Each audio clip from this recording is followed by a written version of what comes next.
ठीक है, चलो है तो इसमें जो डिस्कस करते हैं हम इसमें आज जो हम ग्रेविटेशन को ही कंटिन्यू करते हैं।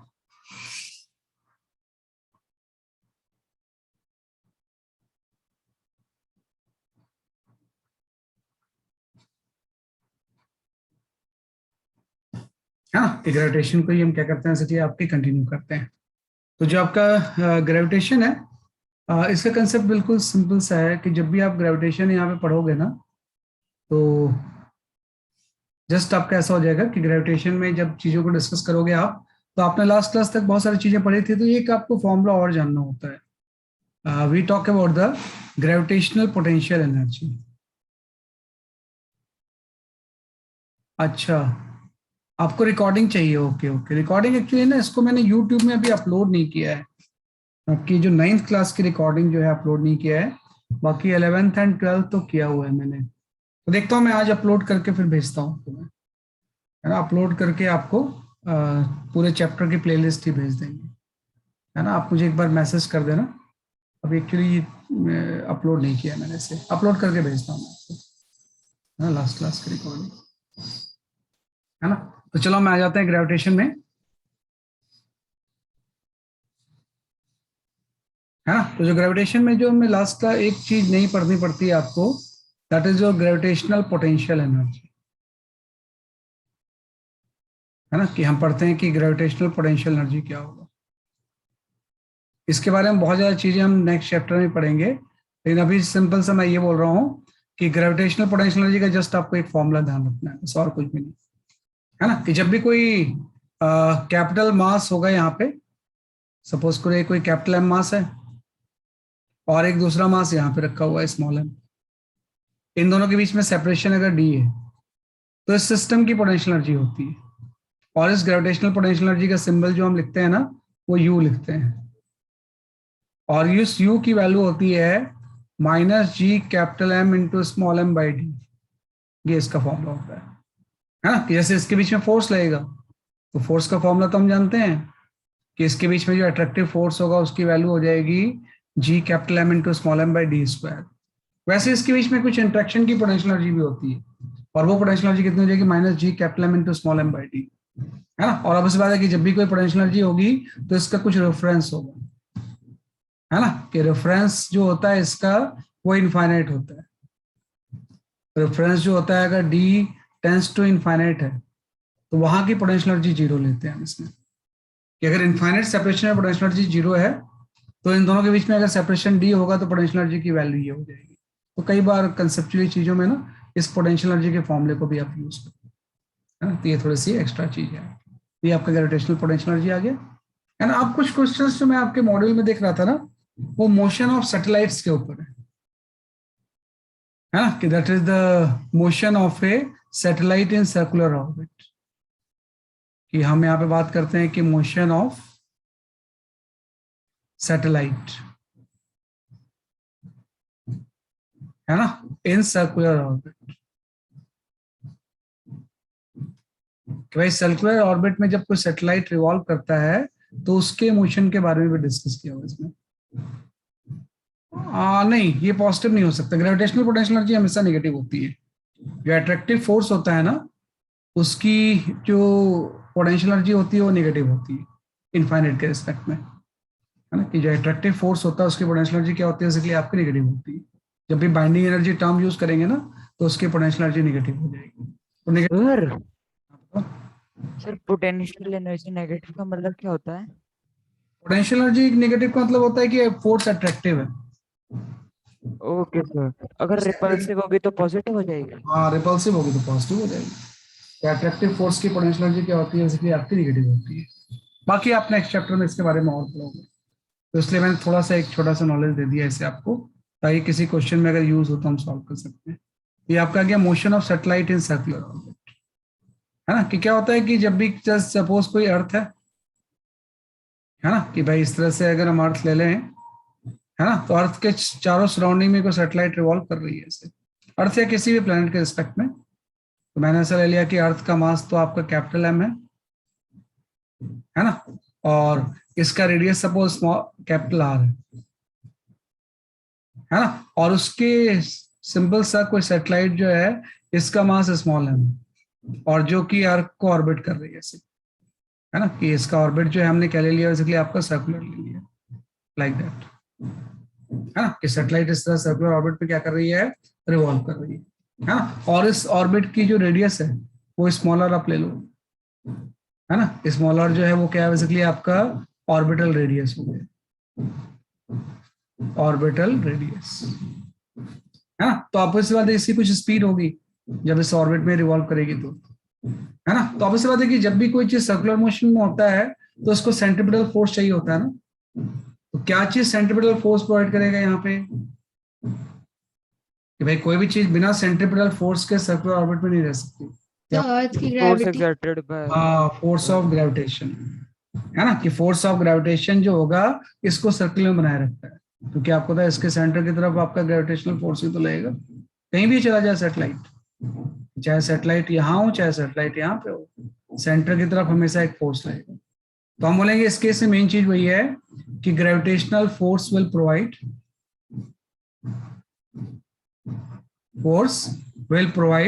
सेंट्रीपिटल फोर्स, या gravitational force act as a centripetal force, ज्यादा अप्रोप्रिएट वर्ड ये होगा, gravitational force act as a centripetal force.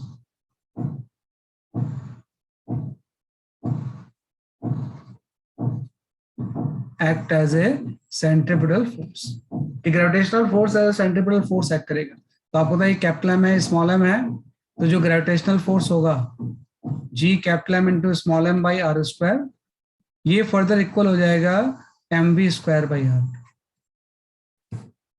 कि ग्रेविटेशनल फोर्स क्या प्रोवाइड करेगा, सेंट्रीपिटल फोर्स, तो जो ग्रेविटेशनल फोर्स हो जाएगा वो m v square by r के इक्वल होगा। तो यहाँ से एम और एम कैंसिल हो गया, एक आर की पावर भी कैंसिल हो गई, तो यहां से ऑर्बिटल वेलोसिटी का फॉर्मूला आ जाएगा, ऑर्बिटल वेलोसिटी का फॉर्मूला आ जाएगा, और वो ऑर्बिटल वेलोसिटी जो होगी ना वो आपकी under root of G M by r हो जाएगी। हाँ, कि कभी भी कोई अगर सैटेलाइट अर्थ के चारों तरफ रिवॉल्व कर रहा है तो उस अगर इसकी ऑर्बिटल रेडियस स्मॉलर है तो उसकी स्पीड इतनी होनी चाहिए, अगर इससे कम स्पीड होगी तो ऑर्बिट चेंज हो जाएगा, अगर स्पीड हम बढ़ाएंगे तो ये हायर ऑर्बिट में चला जाएगा और स्पीड कम करेंगे तो लोअर ऑर्बिट में आ जाएगा, है ना। उस पर्टिकुलर ऑर्बिट में रिवॉल्व करने के लिए इसको इतने अमाउंट की बेसिकली आपको चाहिए होती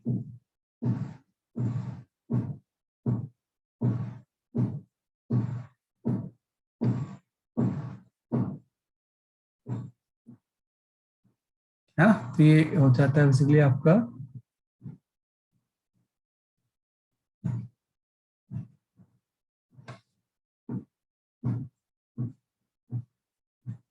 है ना, तो ये आपका ऑर्बिटल वेलोसिटी का फॉर्मूला आ गया। तो कई बार इस ऑर्बिटल वेलोसिटी के ऊपर आपके ऊपर पास न्यूमेरिकल्स पूछे जाएंगे कि what is the value of the orbital velocity, ये आपका जाएगा, this is your orbital velocity, जिसके ऊपर आपसे क्वेश्चंस बेसिकली आपके पूछे जाएंगे।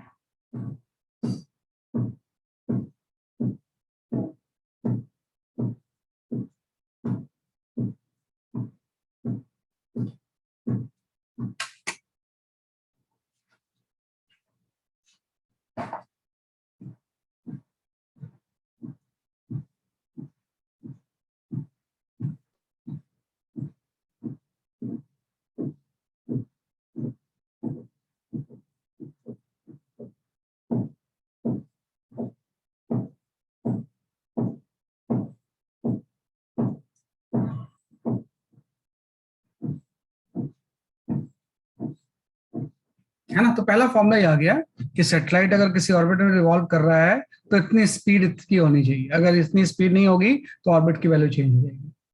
पहला ऑर्बिटल स्पीड आ गया, दूसरा टाइम पीरियड आ जाएगा कि भाई time period of the revolution कितना हो जाएगा इसका, जो सेकंड फॉर्मूला हम इसमें लिखेंगे मोशन ऑफ द ऑर्बिट में, that is your time period. Sir बताओ sir, can you please show that page? अभी मैं शो कर रहा हूँ, ये है फर्स्ट पेज,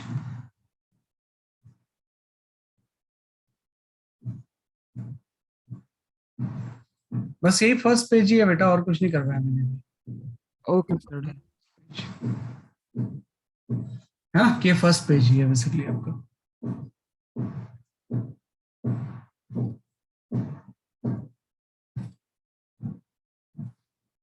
है ना। तो ये आपका गया इस तरह से, तो ये आपका ऑर्बिटल वेलोसिटी होगी कि root G M by r हो जाएगी। अब आगे है कि भाई टाइम पीरियड ऑफ रोटेशन क्या होगा, है ना, कि भाई इसके जो सर्किल है उसका टाइम पीरियड कितना हो जाएगा। तो टाइम पीरियड भी निकाल सकते हैं हम, ये भी फॉर्मूला आपने सर्कुलर मोशन में पढ़ा हुआ है। ये जो टाइम पीरियड टी होता है वो 2πr/v हो जाता है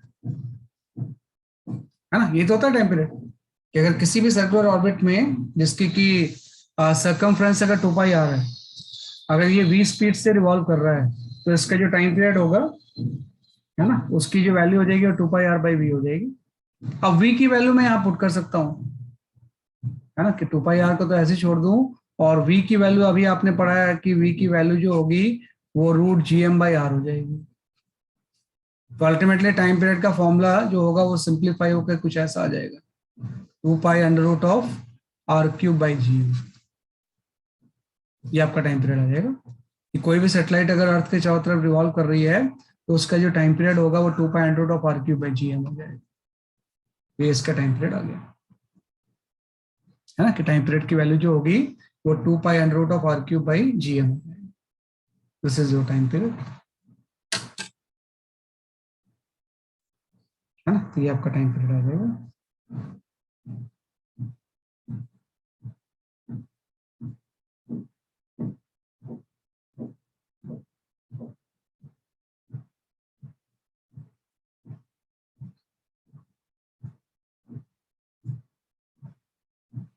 ठीक है ना।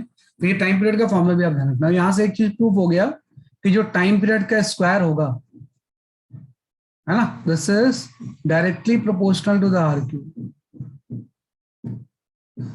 है ना, कि टाइम पीरियड का जो स्क्वायर होगा this is directly proportional to the r³ हो जाएगा। ये आपका टाइम पीरियड का फॉर्मूला आ जाएगा कि टी स्क्वायर जो होगा r³ की क्या हो जाएगा, इसलिए आपको डायरेक्टली प्रोपोर्शनल। ये भी हम कर सकते हैं। तो मोशन ऑफ द सैटेलाइट्स में यही दो चीजें आपको जाननी होती है ना, कि सैटेलाइट जब मूव करता है तो ऑर्बिटल वेलोसिटी क्या होगी और उसका टाइम पीरियड कितना हो जाएगा, है ना। तो ये थोड़ा सा हम इसमें जानते हैं।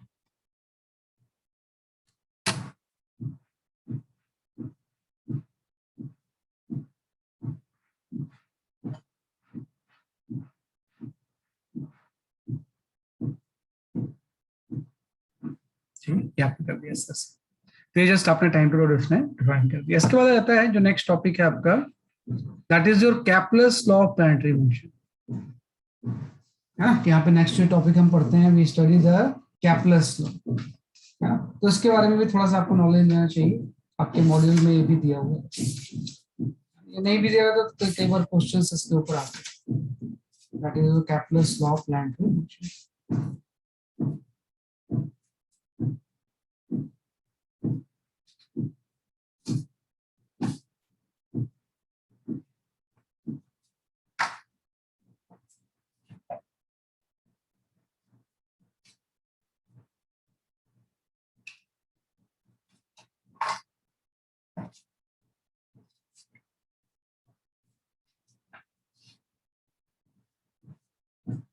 है ना। तो जो Kepler's law of planetary motion है ये एक्चुअली 3 लॉज है, बहुत पहले दिया गया था, Kepler's law of planetary motion.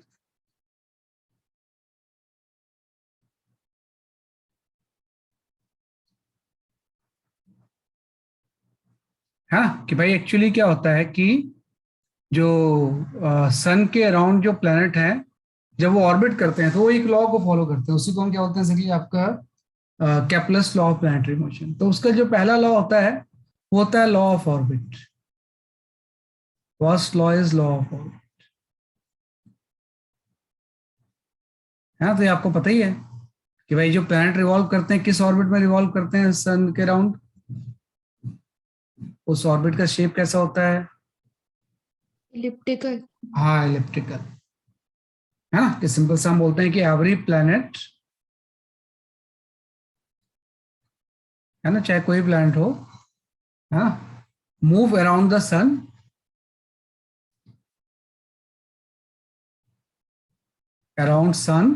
in elliptical orbit, elliptical orbit, है ना, with sun is located at its focus, at its focus, है ना। तो ये लॉ ऑफ ऑर्बिट होता है। तो लॉ ऑफ ऑर्बिट का मतलब जस्ट आपका ये हो गया कि एक मैं इस तरह से इलिप्टिकल ऑर्बिट बना लेता हूँ, इस तरह का जो शेप होता है ये तो इलिप्स होता है, ये आपका कोई इलिप्टिकल ऑर्बिट है। हाँ, तो एक्चुअली इलिप्टिकल ऑर्बिट जब भी कोई होगा ना, तो इसमें इस तरह से आपका जो ये इसका डिस्टेंस होता है ना, कि भाई ये जो डिस्टेंस है, जो मैक्सिमम वाला डिस्टेंस है ना, इसको हम बोलते हैं मेजर एक्सिस या लेंथ ऑफ मेजर एक्सिस। तो इस डिस्टेंस को हम बोलते हैं मेजर एक्सिस, मेजर एक्सिस। और इसका जो लेंथ होता है वो 2a होता है ना, कि लेंथ क्या हो जाती है बेसिकली आपकी 2a होती है ना। और ये जो डिस्टेंस होती है वाली, है ना, कि ये वाली जो बीच वाली एक्सिस ही बना दो आप इसमें, कि बीच में आपका ये इस तरह से जो डिस्टेंस होती है ये आपकी माइनर एक्सिस होती है। जो दूसरी एक्सिस होती है इसको हम बोलते हैं बेसिकली आपका माइनर एक्सिस, है ना। ये आपका माइनर एक्सिस आ गया, एक आपका मेजर एक्सिस आ गया, दूसरा क्या आ गया बेसिकली आपका माइनर एक्सिस आ गया। माइनर एक्सिस की डिस्टेंस आपकी 2b होती है ना। तो जो इसमें जो कोई भी इलिप्स होगा, इलिप्स का सेंटर तो ये है, एक्चुअली इसके दो फोकस होते हैं, एक F1 होता है, एक आपका F2 होता है। शेप ऑफ द मैथमेटिक्स है, आप मैथमेटिक्स में पढ़ोगे ये शेप किस तरह से आपका ड्रॉ करते हैं इसमें। तो जो सन की लोकेशन होती है वो इसके फोकस पे होती है, यहाँ पे सन है, ये सन की लोकेशन है। और कोई भी जो प्लैनेट होगा वो इस इलिप्टिकल ऑर्बिट में रिवॉल्व करेगा, ये आपका प्लैनेट है। तो इसका मास आप सन का कैपिटल एम ले लो, प्लैनेट का आप स्मॉल एम ले लो, है ना। तो दोनों के बीच में ग्रेविटेशनल फोर्स तो लगेगा ही लगेगा, क्योंकि ग्रेविटेशनल फोर्स के इन्फ्लुएंस में ही तो दोनों मूव करते हैं। इसके ऊपर जो ग्रेविटेशनल फोर्स लगता है इसके इन्फ्लुएंस में ही मूव करता है। तो जब भी कोई प्लैनेट किसी सन के चारों तरफ रिवॉल्व करेगा तो वो इलिप्टिकल ऑर्बिट में रिवॉल्व करता है, चाहे अर्थ हो चाहे मार्स हो, कोई भी, सबका अपना एक अलग अलग पाथ है। और वो ऑर्बिट कैसा होता है इसलिए आपका इलिप्टिकल होता है। और सन की लोकेशन जो होती है वो उसके एक फोकस पे होती है। तो लॉ ऑफ ऑर्बिट जस्ट इतना ही है ना, जो कि इसके तो वो दूसरा पॉइंट क्या है? दूसरा पॉइंट भी फोकस ही होता है, दो फोकस होते हैं एक्चुअली में। किसी भी इलिप्स में दो फोकस होते हैं, ये अगर F1 है तो दूसरा भी F2 हो जाएगा। तो एक फोकस पे सन की लोकेशन होती है ना, इलिप्स में दो फोकस होते हैं, है ना। ये जो F1 एंड F2 है ये इसके फोकस होते हैं, ये इलिप्स के फोकस है ना। तो इस सर्कुलर ऑर्बिट में रिवॉल्व नहीं करते हैं प्लैनेट, ये किसमें करते हैं बेसिकली आपके इलिप्टिकल ऑर्बिट में। और इसी को हम बोलते हैं बेसिकली आपका लॉ ऑफ ऑर्बिट।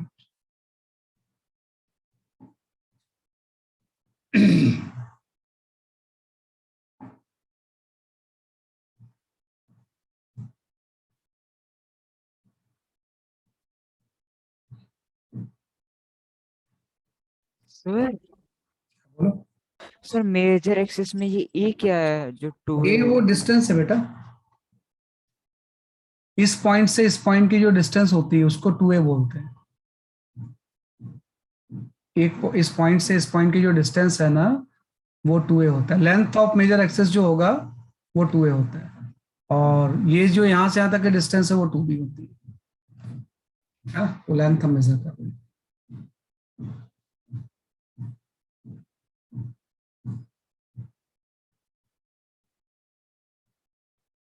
है ना? तो पहला जो लॉ आ गया that is the law of orbit.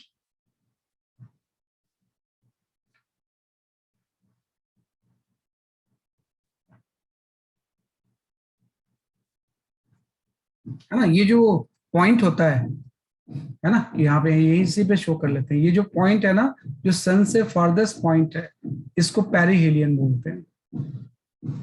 इस लोकेशन को हम बोलते हैं पेरिहेलियन, है ना। और सॉरी, ये एपहीलियन होता है, उल्टा मैं बता रहा हूँ। ये जो फार्देस्ट पॉइंट होता है सन से, अब देखो सन से मैक्सिमम डिस्टेंस वाला पॉइंट यही तो है, तो this point is known as a aphelion, aphelion. और जो क्लोजेस्ट सन से डिस्टेंस होता है उसको हम बोलते हैं बेसिकली आपका पेरिहेलियन, है ना, और जो डिस्टेंस होती है ना, कि भाई जो क्लोजेस्ट पॉइंट की सन से डिस्टेंस होगी, ये अगर मैं ले रहा हूं कि कोई R1 है, और यहां से ये वाली डिस्टेंस अगर मैंने R2 ले ली, है ना, कि सन से क्लोजेस्ट और फारदेस्ट पॉइंट की जो डिस्टेंस R1 R2 है, तो R1 को हम बोलते हैं बेसिकली आपका पेरिजी, है ना। Perigee is the distance, perihelion is the point, and R2 जो हो जाएगा, this is known as basically आपका एपोजी, है ना, कि एपोजी क्या हो जाएगा, सन से फारदेस्ट पॉइंट के डिस्टेंस, है ना। तो ये थोड़ा सा इसकी नॉमेनक्लेचर हम यहाँ पे लिख लेते हैं,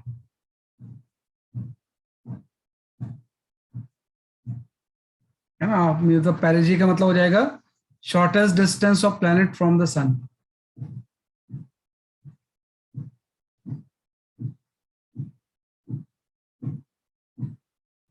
of planet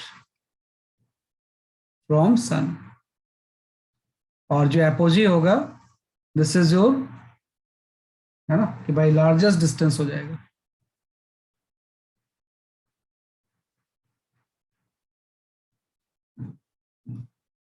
largest distance of planet from sun, कि आपका डिस्टेंस आपकी लार्जेस्ट हो जाएगी।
ठीक है ना, तो ये थोड़ा सा आप इसमें सारी चीज लिख लो। तो फर्स्ट लॉ ये होता है, this is known as a law of orbit, है ना, कि लॉ ऑफ ऑर्बिट हम इसको बोलते हैं।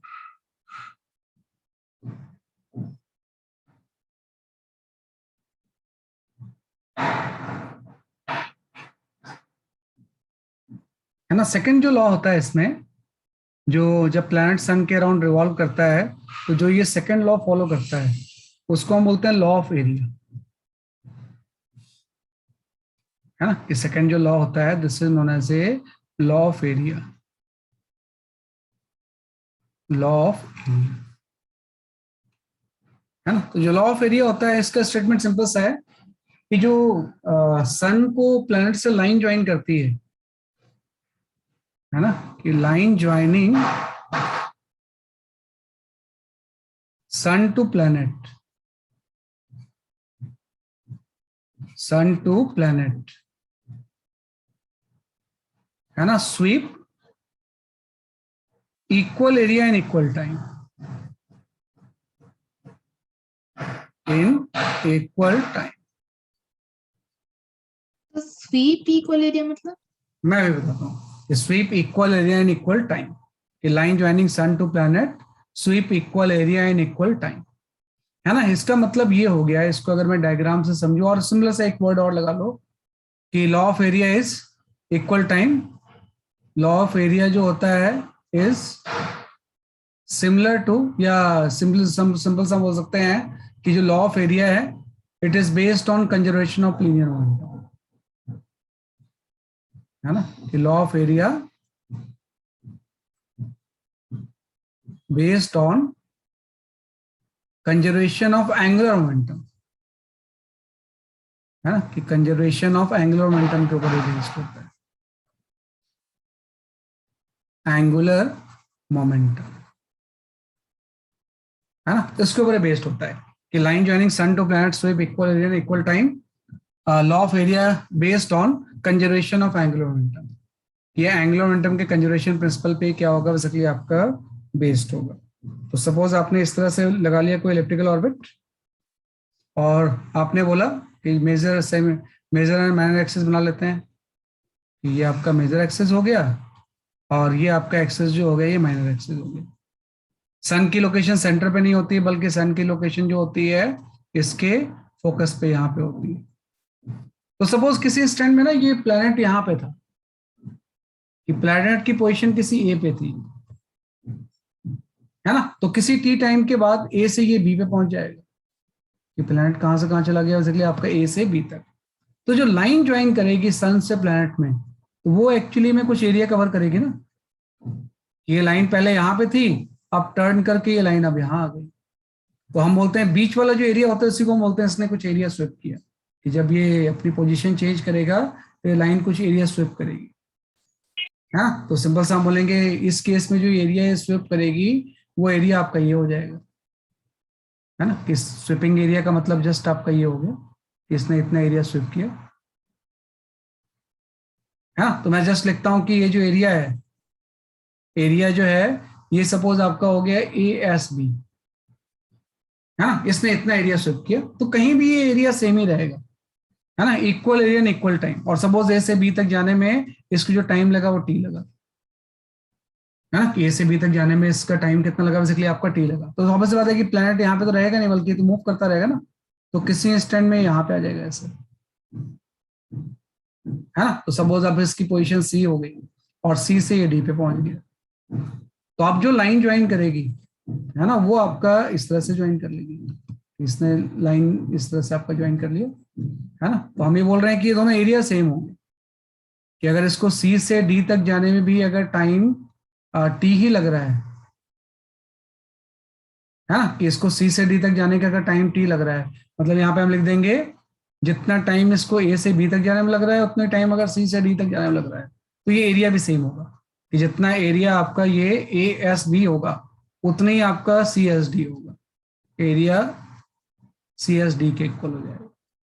तो वही है कि जब भी कोई प्लैनेट मूव करता है तो वो इक्वल टाइम में इक्वल एरिया स्विप करता है ना। तो ऑब्वियस बात है कि अगर मुझे कोई बता सकता है क्या कि अगर इक्वल टाइम में अगर इसको इक्वल एरिया स्विप करना है तो कहाँ पे इसकी स्पीड ज्यादा होगी?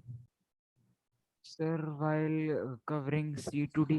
हाँ, सी टू डी में स्पीड ज्यादा होगी ना, क्योंकि उसको एरिया तो सेम रखना है ना। कि भाई ये एरिया तो कम डिस्टेंस कवर करके ही ज्यादा एरिया हो जाएगा ना। तो अगर ये एरिया ज्यादा है तो उसको ये वाला डिस्टेंस ज्यादा ट्रेवल करना है, तभी तो एरिया सेम रहेगा आपका, है ना। तो सिंपल सा हम बोलेंगे कि स्पीड ऑफ प्लैनेट यूनिफॉर्म नहीं होती है। Speed of planet is more near पेरिजी। जब वो पेरिजी के पास होगा तो उसकी स्पीड ज्यादा होगी देन, है ना, एपोजी, है ना। एपोजी के पास की स्पीड कम होगी और पेरिजी के पास की स्पीड क्या होती है, इसलिए आपके ज्यादा होगी। ये इसका मतलब होता है कि जब भी कोई प्लैनेट मूव करता है तो इक्वल टाइम में इक्वल एरिया वो स्विप करेगा, है ना। अब यहां से एक चीज आ जाती है कि हाँ, कि इक्वल टाइम में ये इक्वल एरिया स्विप कर गया, कि जितने टाइम में ये इस तरह से गया। एक्चुअली मैं बोल रहा हूँ कि ये जो लॉ है ये बेस्ड होता है कंजर्वेशन ऑफ एंगुलर मोमेंटम पे। तो एक टर्म आप पढ़ लेना, जैसे आपने मोमेंटम पढ़ा था, है ना। तो मोमेंटम मास इनटू वेलोसिटी होता है। ऐसे हम एक टर्म पढ़ेंगे एंगुलर मोमेंटम, जो कि नॉर्मली रोटेशन में ज्यादा यूज होगा। तो एंगुलर मोमेंटम की वैल्यू हो जाएगी m v into r. R जो हो जाएगा वो डिस्टेंस हो जाएगा, है ना। तो हम ये बोलते हैं कि भाई ये लॉ ऑफ एरिया का इंडायरेक्टली मतलब ये है कि एंगुलर मोमेंटम कांस्टेंट रहेगा। मतलब जब भी कोई प्लैनेट मूव करेगा ना तो उसका एम वी आर की वैल्यू कांस्टेंट रहती है ना। कि यही कंजर्वेशन ऑफ एंगुलर मोमेंटम है। इसी को हम बोलते हैं law of conservation of angular momentum,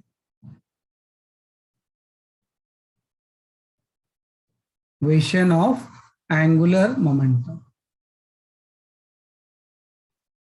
है ना।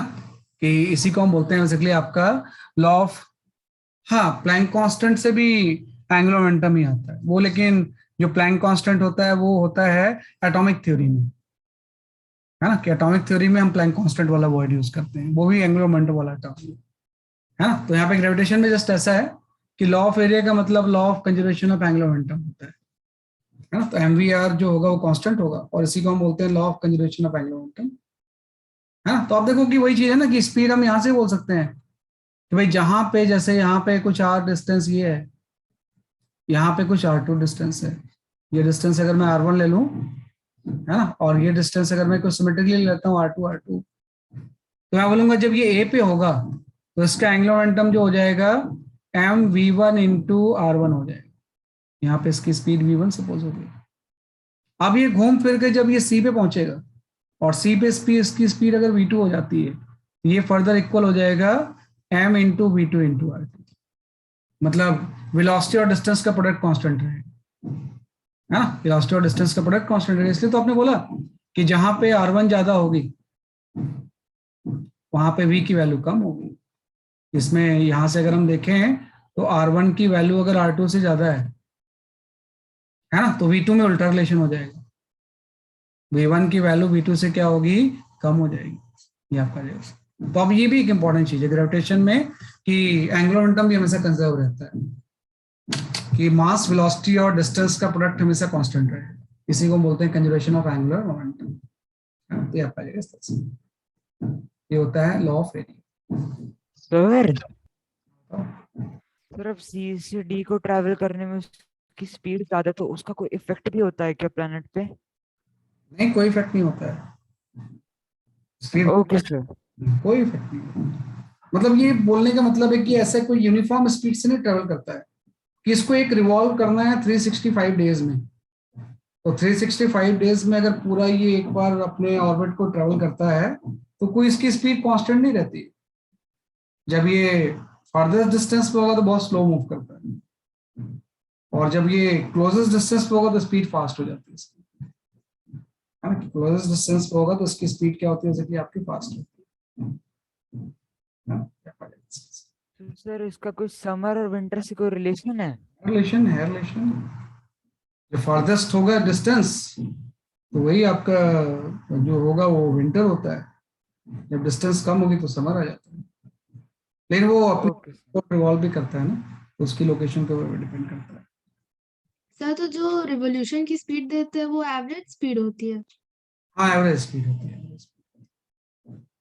नहीं, रिवोल्यूशन की स्पीड तो कभी हम नहीं देते हैं, हम तो रोटेशन की स्पीड देते थे ना, कि अपने एक्सेस के अबाउट रोटेट कर रहा है, वो एक अलग चीज है। मतलब जब भी कोई इस तरह से प्लैनेट मूव करेगा ना, तो इसमें दो तरह के मोशन होंगे ना। एक तो ये चीज एस के अलोंग मूव करेगा इसका सेंटर, और सेंटर एक्सेस के अबाउट ये रोटेट भी करेगा। तो रिवोल्यूशन की जो स्पीड होती थी वो एक्सेस के अबाउट रोटेशन की होती थी, कि उसके लीनियर मोशन की नहीं। मतलब ऑर्बिट भी करता है, रोटेट भी करता है ना, तो ऑर्बिटल स्पीड तो चेंज होती रहती है। ओमेगा कांस्टेंट रहता है, जो हम बात करते थे ओमे 0.034 रेडियन पर सेकेंड, ये ओमेगा होता था अपने एक्सिस के अबाउट जो रोटेट कर रहा है, जो 24 आवर में एक बार कंप्लीट हो जाता है ना। ये स्वी की वजह से पूरा जो ऑर्बिट करेगा वो 365 डेज में करेगा।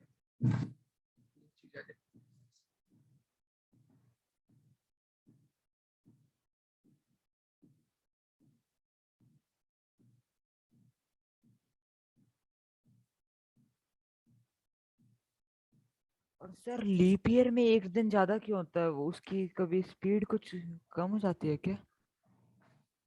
बताऊंगा किस दिन आपको, I explain someday. Okay sir.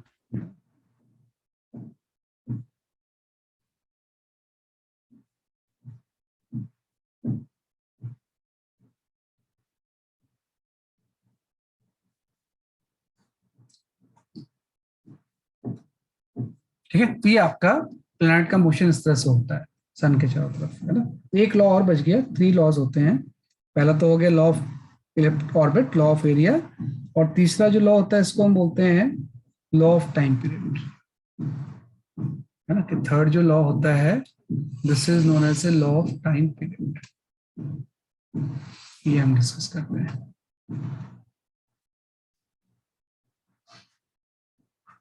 Third आपका हो जाएगा law of time period.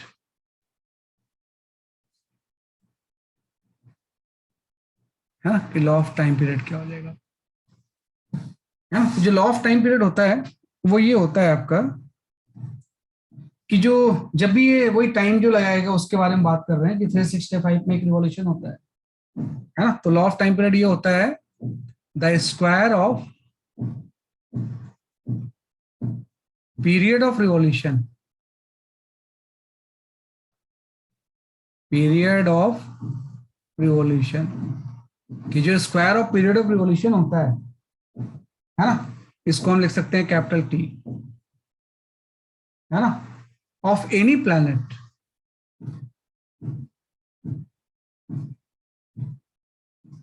Planet around sun, around sun, है ना, इज डायरेक्टली प्रोपोर्शनल टू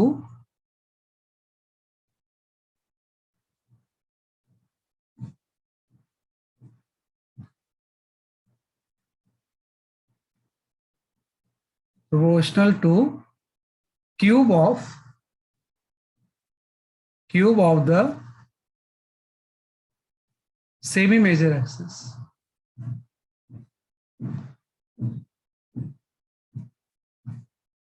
ये होता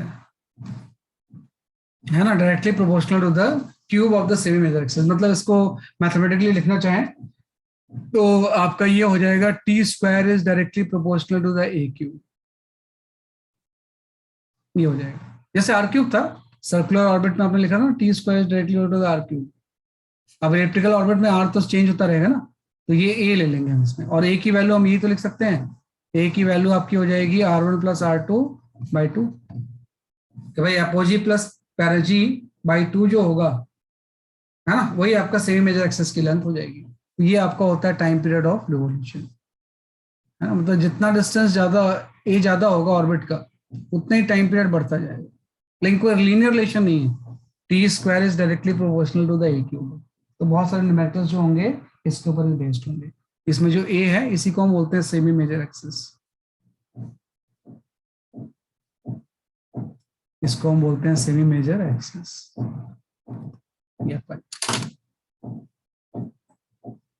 सर यही है ना जिसमें हम मेजर एक्सिस और मेजर एक्सिस मेजर करते हैं। हाँ वही चीज है, मेजर का हाफ सेमी हो जाएगा। वेट पूरा मेजर एक्सिस तो आपने लिख लिया था 2a होगा, उसी का हाफ ले लिया तो मैंने सेमी वर्ड लगा दिया। भाई मेजर एक्सिस की लेंथ तो 2a होती है, इसी के हाफ लेंथ की बात कर रहे हैं। वो R1 प्लस R2 तो पूरा 2a के इक्वल हो जाएगा, अगर मैं a निकालूंगा तो R1 प्लस R2/2 हो जाएगा, इसी की बात कर रहे हैं। तो ये 3 लॉज होते हैं जिससे प्लैनेटरी मोशन गवर्न होता है। कैप्लस ने बहुत दिन पहले ही ऑब्जर्व कर लिया था कि ऐसा होता है। सर इसमें ए कोई वेरिएबल होता है फिर कांस्टेंट होता है? हर प्लैनेट का अलग अलग होगा, जैसे अर्थ का जो सेम एज एक्सिस होगा वो कुछ फिक्स होगा इतना है, ऐसे मार्स का कुछ अलग होगा, ओके। इनका प्लूटो का सबका अलग अलग होगा, सबकी अपनी ऑर्बिट है तो सबका अपना मेजर एक्सिस होगा, है ना। एक ही वैल्यू डिफरेंट प्लैनेट के लिए डिफरेंट डिफरेंट होती है, लेकिन पर्टिकुलर प्लैनेट का तो कांस्टेंट रहेगा ना। जैसे मैंने अर्थ का ले लिया कि अर्थ जिस एलिप्स में ऑर्बिट कर रहा है उसका अगर सही मेजर एक्सिस ए है तो उतना ही रहेगा, लेकिन मार्स का कुछ अलग होगा, सबका तो ऑर्बिट अलग अलग लेंथ होती है ना। सोलर सिस्टम में आपको पता ही है कि सबसे क्लोजेस्ट प्लैनेट कौन सा होता है अर्थ के? मर्क्यूरी। हाँ सर मरकरी आ जाएगा, है ना। फिर आपका अर्थ के क्लोजेस्ट सर मरकरी कैसे होगा सर? हाँ अर्थ के क्लोजेस्ट, अर्थ के सर वीनस मार्स। होगा ना? सन के क्लोजेस्ट, सन के क्लोजेस्ट सबसे कौन सा होगा? मरकरी, सर मत है ना। और आपका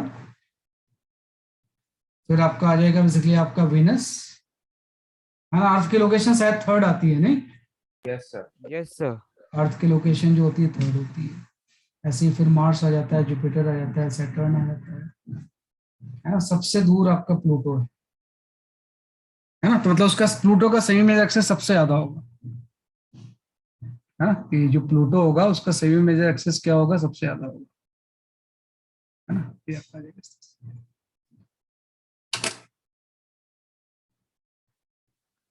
तो ये हम कर सकते हैं ऐसे। तो कई बार इसके ऊपर भी न्यूमेरिकल्स आपसे पूछे जाते हैं,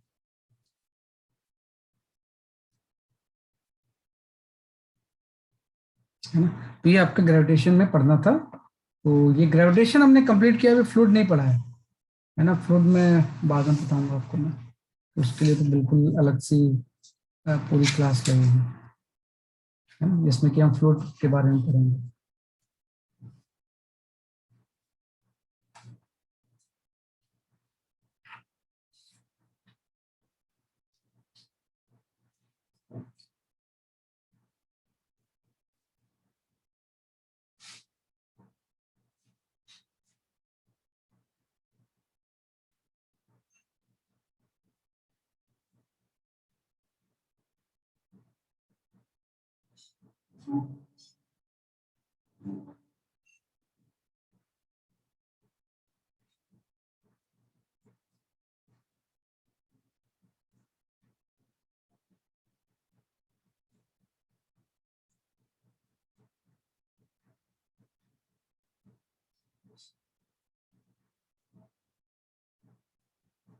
सर सर्कुलर मोशन में T square is proportional to r square या आर क्यूब?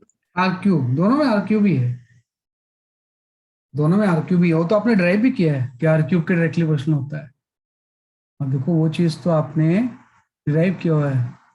फ्लूइड में पढ़ेंगे प्रेशर के बारे में, आर्किमिडीज प्रिंसिपल के बारे में, एवरीथिंग। वैसे हम करेंगे सबसे पहले कि पहले हम एनसीईआरटी कंप्लीट कर लेंगे, फिर उसके बाद थोड़ा सा एक्स्ट्रा चीज पढ़ लेंगे, और फिर मॉड्यूल कंप्लीट हो जाएगा आपका। हर चैप्टर हम ऐसे ही पढ़ते हैं, पहले एनसीईआरटी पे फोकस है हमारा, है ना। नहीं तो बच्चों को फिर पता चला एनसीईआरटी के क्वेश्चन सॉल्व ही नहीं होते उनसे, है ना। जैसे आपने यहाँ पे प्रूव भी किया था ना कि सर्कुलर मोशन का टाइम पीरियड ये होगा, तो टी स्क्वायर, अगर बाकी चीजें कांस्टेंट है तो डायरेक्टली बोल लो तो आर क्यूब आ गया, है ना। तो वही चीज हमने यहाँ पे कंटिन्यू कर रहे हैं। This is your third page and ये आपका फोर्थ पेज आ गया।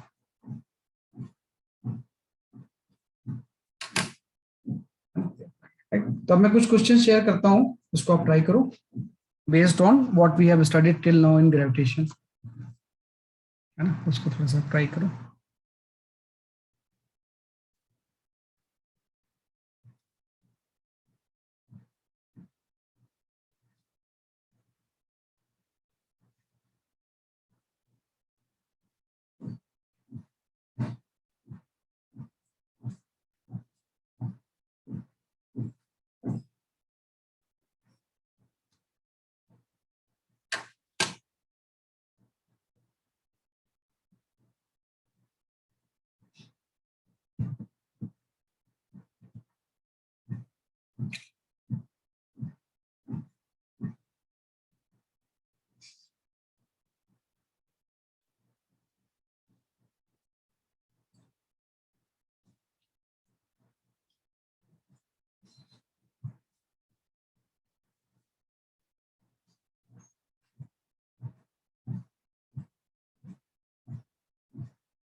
हाँ, सौम्य सही है, रियांश सही है।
हाँ, दिल अजीम, your answer is correct. Divya, your answer is correct.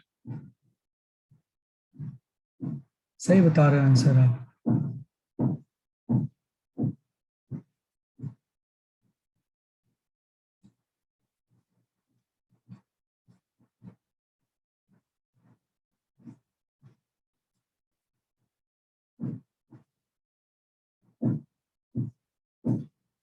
ठीक है, क्या आपका कैसे, तो इसने बोला है कि भाई वेट 1/4 हो जाए, है ना। वेट कितना हो जाए बेसिकली आपका, 1/4 हो जाए।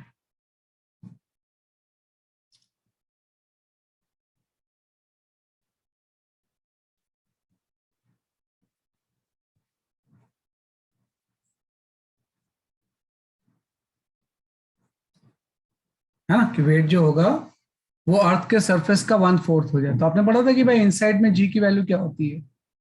जी की वैल्यू होती है G0 इंटू 1 - d/r।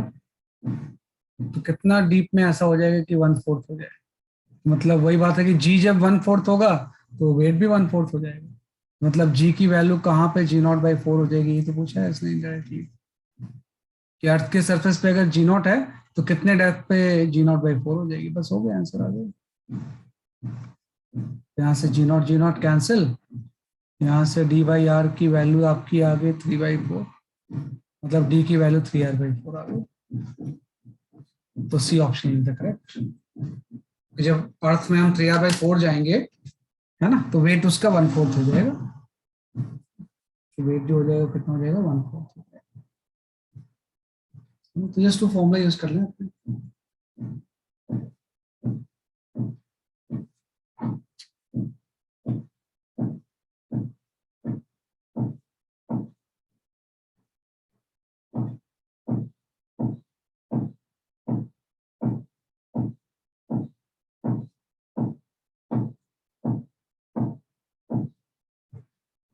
या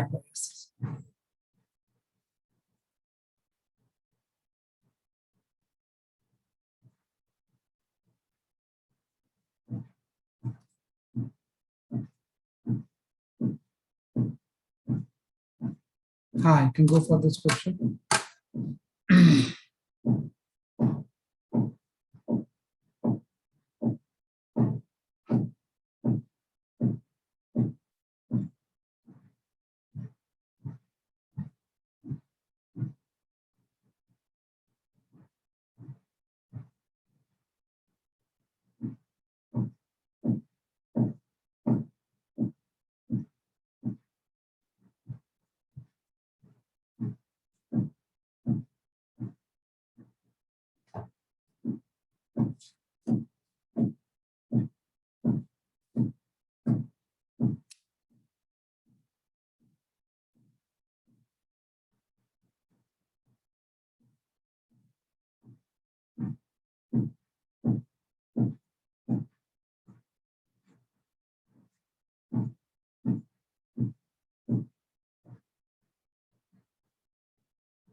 हाँ, देविका एंड रेयांश, आपके आंसर सही है।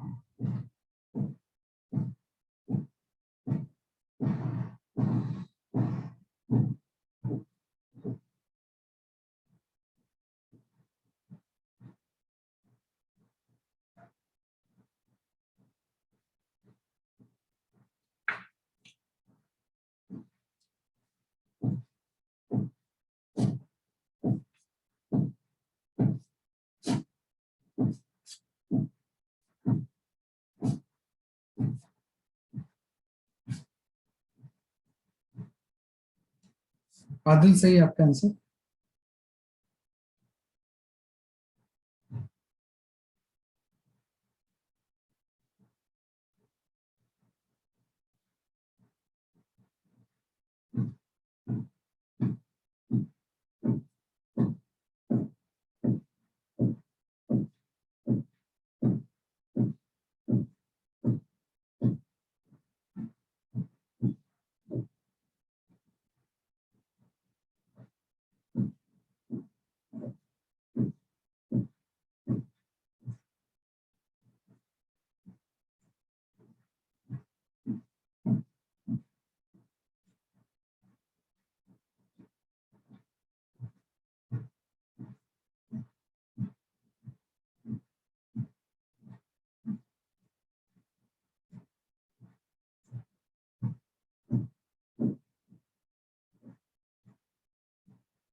सही सही सही आंसर बता रहा हूँ। इसमें तो अभी मैंने एक्सप्लेन किया है कि भाई जो पैरिजी होता है वहां पे स्पीड मैक्सिमम होती है ना, कि ये जो पॉइंट, ये जो होता है पॉइंट, यहाँ पे स्पीड मैक्सिमम हो जाएगी। तो ये ऑप्शन इज करेक्ट। वैसे भी देख लेंगे कि जैसे आप इसमें लिख लो एम वी आर की वैल्यू क्या होगी, कांस्टेंट है ना। तो अब इस बात है, एम तो कांस्टेंट होता ही है, मतलब v is inversely proportional to the r हो जाएगा। तो आप आर देख लो, सबसे आर कम इसी का तो है, इसका आर जो है वो ज्यादा है, इसका आर और ज्यादा है, और सबसे ज्यादा आर जो है वो ये वाला है ना। तो जिसका आर सबसे ज्यादा होगा उसकी स्पीड सबसे कम होगी, उससे ज्यादा स्पीड इसकी हो जाएगी, उससे ज्यादा इसकी हो जाएगी इस पॉइंट पे, सबसे ज्यादा स्पीड ए पॉइंट पे होगी। तो ये ऑप्शन इज करेक्ट। भाई जब भी प्लैनेट मूव करते हैं सन के राउंड, तो नॉर्मली वो एम वी आर उसका कांस्टेंट रहता है, एंग्लो मोमेंटम कंजर्व रहता है। तो उस तरह से हम कर सकते हैं। तो ये अभी हमने डिस्कस किया। ओके,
सही, चेक कर लेता हूँ मैं से क्या आंसर आ रहा है आपका। हाँ सही, Adil Azim and Reyansh, your answer is correct.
सही, इसका जो आंसर आ रहा है ना, वो मैं बता देता हूँ। जस्ट इससे आप निकाल लो, इसमें इतना तो कुछ है नहीं कि भाई T square is directly proportional to the a cube हो जाएगा, है ना। तो यहाँ से हम T1/T2 का स्क्वायर जो होगा ये इक्वल टू हो जाएगा A1/A2 के क्यूब के, है ना। अब T1/T2 का स्क्वायर तो आप ऐसे ही छोड़ दो, है ना। A1 और A2 में 2 का रिलेशन आ गया है, इसने बोला डिस्टेंस जो होती है वो डबल कर रहे हैं इसमें। तो ये अगर A है तो ये आपका 2A हो गया, का क्यूब आ गया, मतलब ये 1/2 का क्यूब आ गया, है ना, कि 1/2 का क्यूब आ गया। लेकिन आपको होता है T1/T2 निकालना है, तो इस केस में इसको, है ना, कि भाई T1/T2 की वैल्यू अगर मुझे निकालनी है तो ये 1/2 की पावर 3/2 हो जाएगी।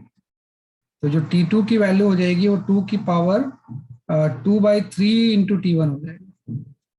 तो इसने बोला कि वैसे तो 1 ईयर में सन के अराउंड सन चक्कर लगाता है, तो डबल हो जाएगा, तो T2 की वैल्यू हम यहाँ से निकाल लेंगे, 2 की पावर 2/3 इंटू 1 ईयर आ जाएगा। और 2 की पावर 2/3 का मतलब 2√2 ही तो हो जाएगा, 2 1 प्लस 1/2। तो बी ऑप्शन विल करेक्ट, है ना। जस्ट आपने कैपलेस थर्ड लॉ से इसको कैलकुलेट कर लिया, है ना। तो ऐसे क्वेश्चंस कई बार आपसे पूछे जाते हैं।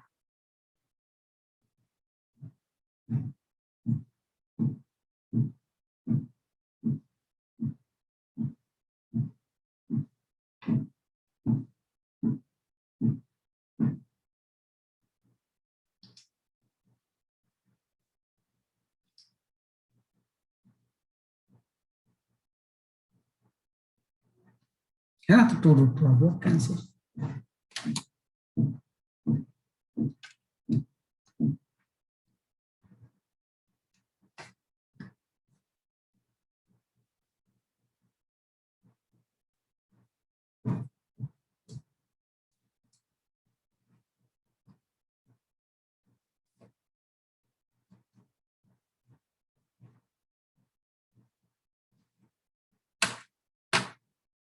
इसको कैलकुलेट कर लो।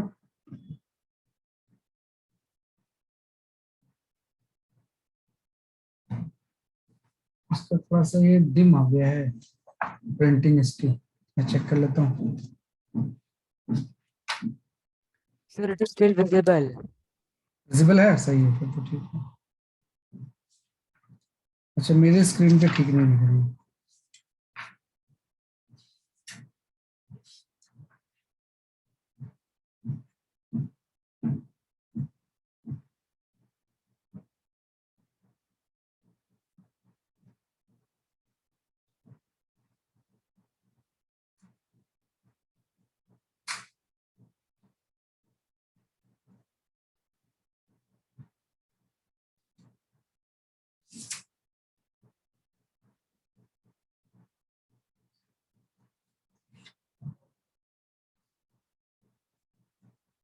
Sir, हाँ बोलो।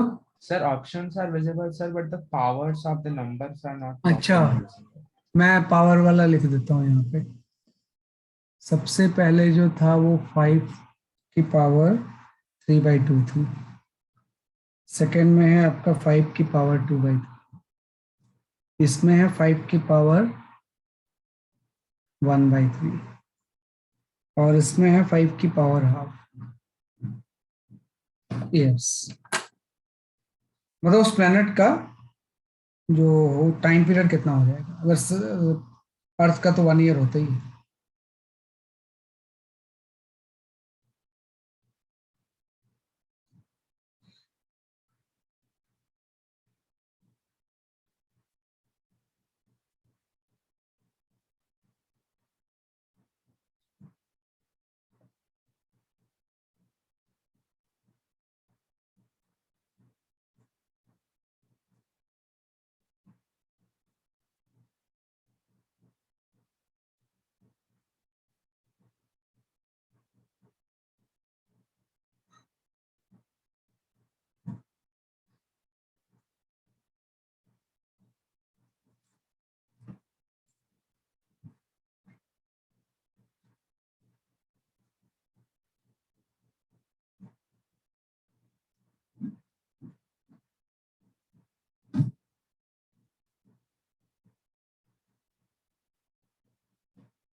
हाँ, 100 में आपका आंसर सही है।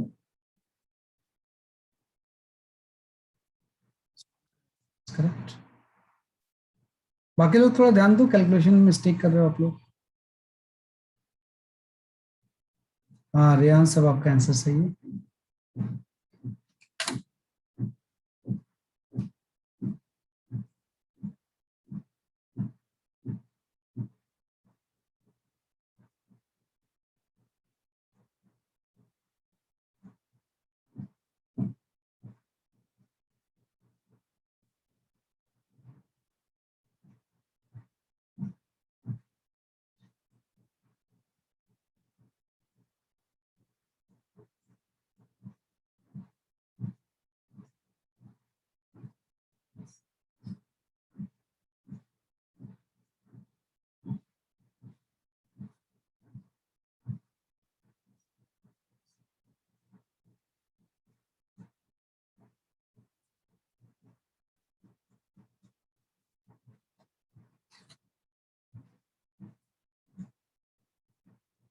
हाँ सही, आदिल अजीम सही आपका आंसर।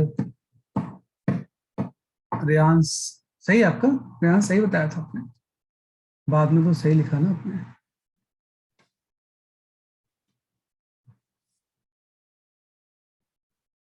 दिव्य सही है, सही है, इसका ये ऑप्शन सही है। इसमें तो कुछ सोचना ही नहीं है आपको, अभी तो आपने पढ़ा। निहारिका सही है। अभी तो आपने पढ़ा कि भाई जो T1/T2 होता है, यही लिख लिया करो सीधे आप, कि भाई T1/T2 की वैल्यू जो होगी वो A1/A2 की पावर 3/2 हो जाएगी, सीधा ही लिख लो, है ना। तो A1/A2 जो है, इसने बोला हुआ है कि डिस्टेंस जो है ना वो आपका 5 टाइम्स है। मतलब अगर ये A है तो ये 5 है। तो यहां से जो T2 की वैल्यू हो जाएगी वो 5 की पावर 3/2 इंटू T1 हो जाएगी। तो जो अर्थ का टाइम पीरियड होता है वो तो 1 ईयर होता है। मतलब जो आपका दूसरा प्लेनेट होगा उसका टाइम पीरियड जो होगा 5 की पावर 3/2 ईयर्स में। सीधे हम ऐसे कर लेते हैं, और कॉन्सेप्ट मैंने यही यूज किया है कि T² is directly proportional to the AQ होता है ना? इसी को आपने यूज किया।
हाँ आदिल, सही है आपका आंसर।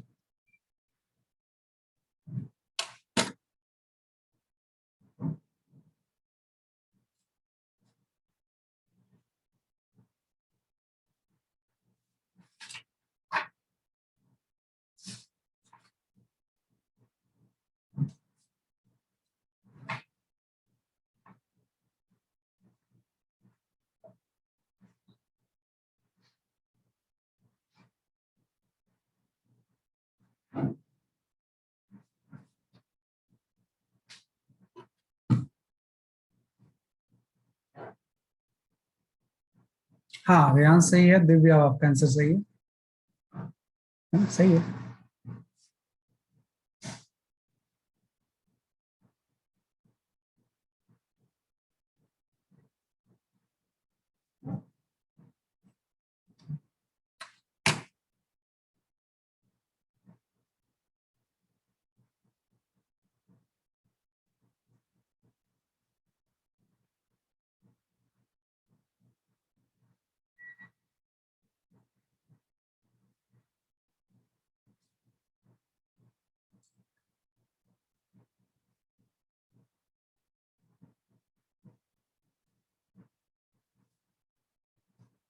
हाँ सही है। देखो कल लास्ट क्लास में हम डिस्कस कर रहे थे स्केप वेलोसिटी के बारे में।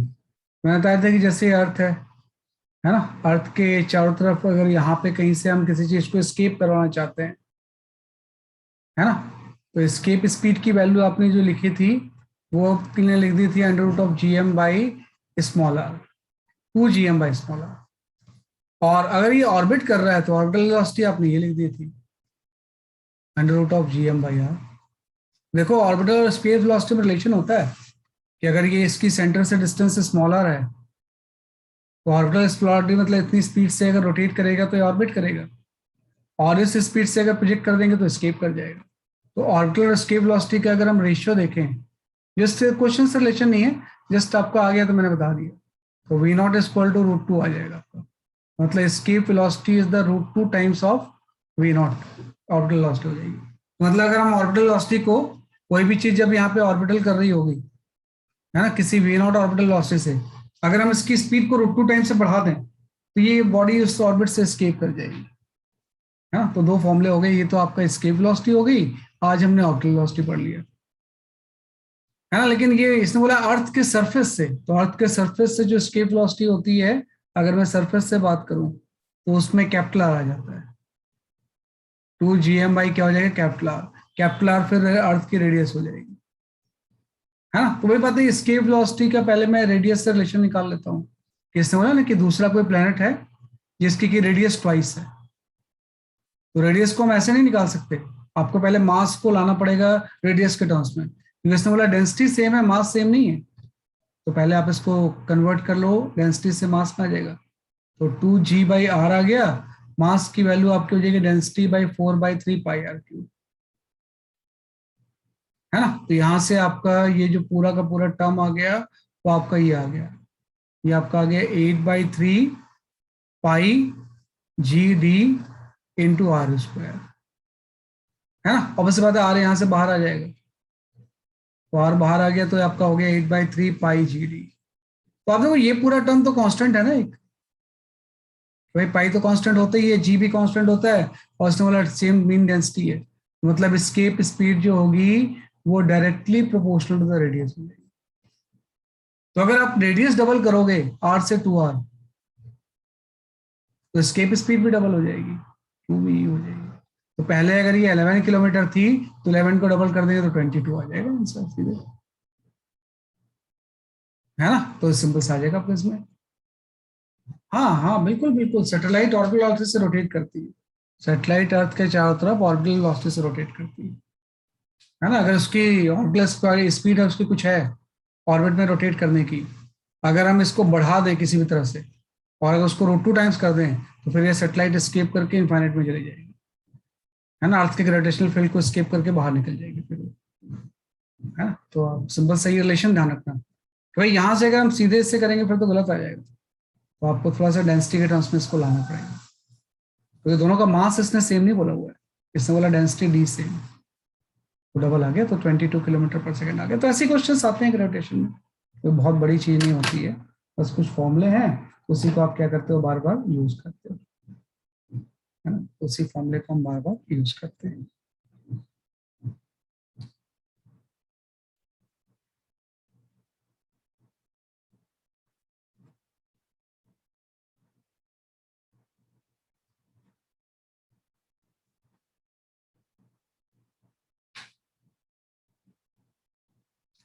ये बड़ा डिम आ रहा है, डिम क्यों इतना आ रहा है पता नहीं, कोई लाइट की प्रॉब्लम है। मैं भी 1 मिनट देख लेता हूँ इस क्वेश्चन को, फिर मैं आपको बताता हूँ, बस एक बार पढ़ लो आप इसे।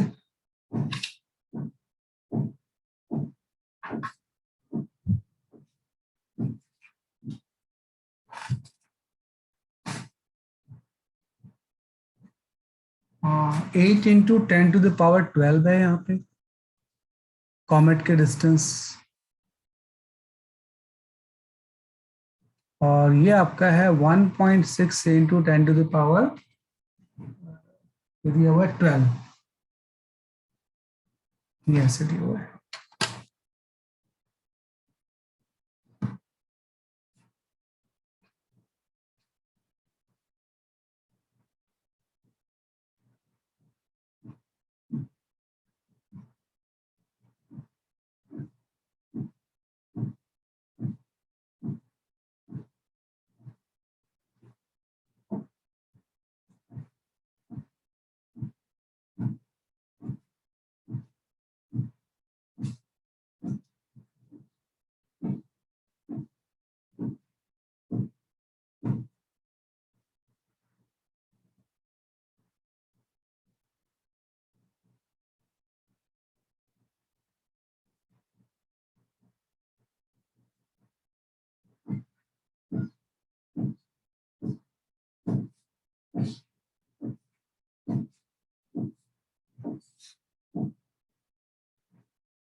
तो वो एक ही कॉमेट है। हाँ एक ही कॉमेट है, एक ही कॉमेट है, और कॉमेट भी इलिप्टिकल ऑर्बिट में रिवॉल्व करते हैं ना सन की चारों तरफ,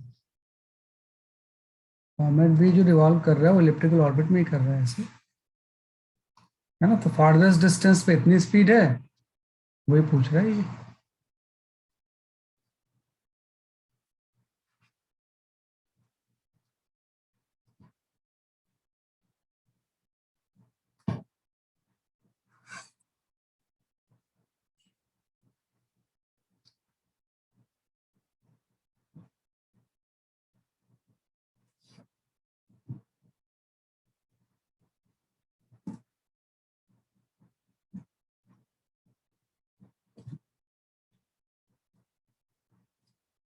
दिव्य सही है आपका आंसर।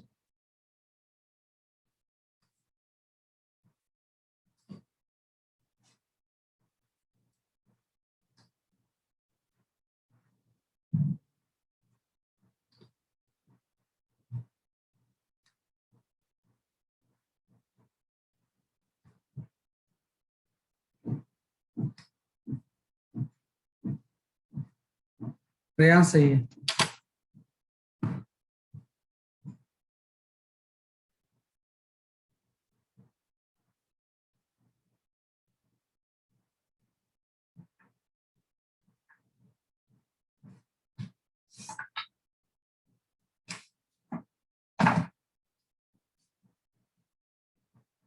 निहारिका सही है आपका आंसर। आदिल सही आंसर।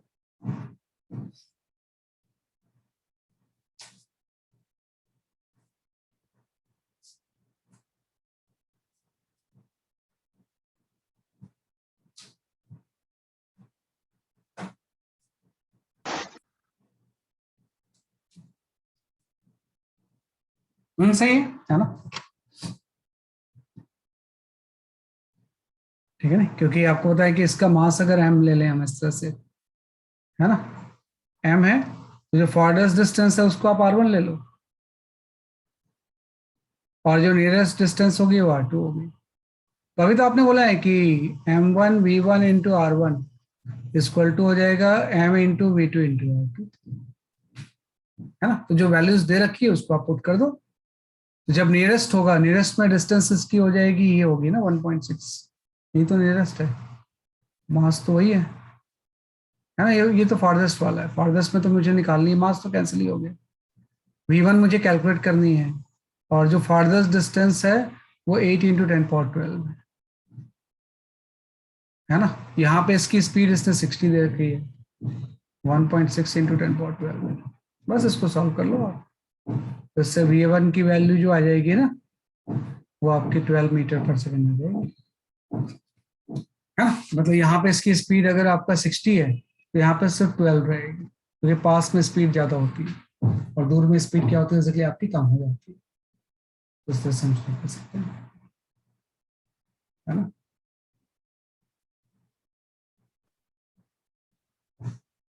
ये आपका रहेगा, ठीक है ना। तो ये हमने थोड़ा सा पढ़ लिया। रेयांश जो आप पूछ रहे थे बेटा, एंट्रोपी जो होता है ना, entropy is heat supplied by time होता है, हीट सप्लाइड बाय टेम्परेचर होता है, ये एंट्रोपी होता है। कि भाई किसी भी सिस्टम को आपने कोई हीट दिया या इससे हीट बाहर गई, उसको जब टेम्परेचर से हम डिवाइड करते हैं तो जो टर्म आता है उसी को हम एंट्रोपी बोलते हैं,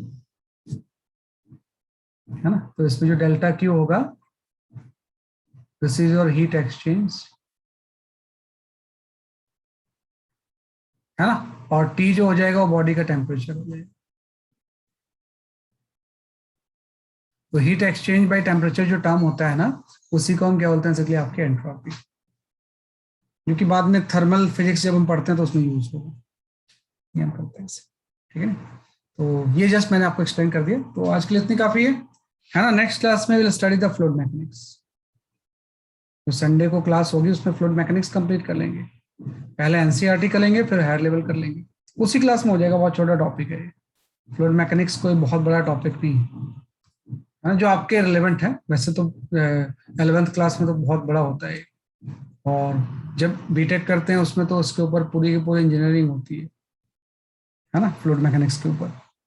लेकिन अभी आपके कंसर्न की बहुत ज़्यादा चीज़ें नहीं है, वो एक क्लास में कंप्लीट हो जाएगी, तो फिर आपका ये चैप्टर खत्म हो जाएगा, और उसकी अगली क्लास जो होगी उसमें आप डाउट पूछ सकते हो, पूरा मॉड्यूल एनसीईआरटी जो पूछना है, अभी आपको सिर्फ 2 चीजों पे फोकस करना है। आप कोशिश करो कि सबसे पहले आपकी एनसीईआरटी कंप्लीट हो जाए और उसके बाद मॉड्यूल कंप्लीट हो जाए, इसी को कंप्लीट कर लो।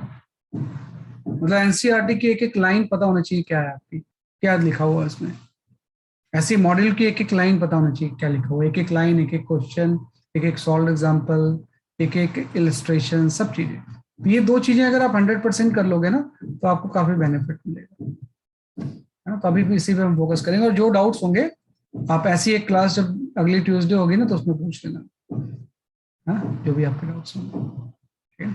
तो चलो, दैट्स ऑल फॉर टुडे, आज के लिए इतनी काफी है ना। बाकी नेक्स्ट क्लास में पढ़ेंगे। Bye bye sir. Thank you sir. Bye bye bye sir. Bye bye.